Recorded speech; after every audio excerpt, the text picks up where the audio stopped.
Good morning from the American Muscle Car Museum in sunny Melbourne, Florida. Beautiful morning out today. Out from the collection, we've got a 1957 Ford Ranchero. Car is in a coral over gray. Has a white, brown, and a black interior in it. Very stunning car.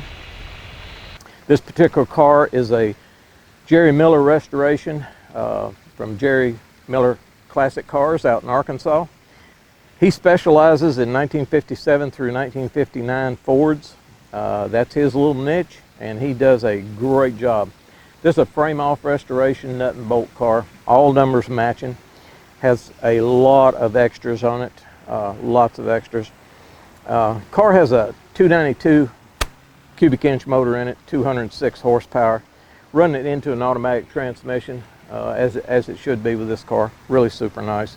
Car is air conditioned, has power windows, power steering, dual mirrors on the top. Little extras, has the V-bar, rock guard, grill guard up front. Has the chrome wire wheels with the spinners on them and the wide whites, which are period correct for this car. Ranchero comes from Spanish, and it means rancher. And when they built these cars, they only built them from 1956 through 1979, 22 years.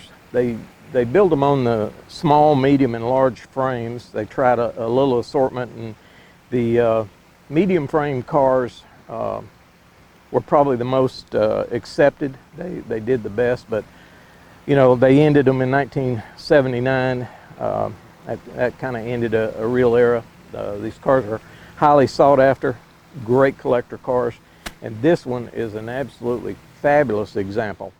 Once again, guys, we really appreciate y'all watching. Thank you.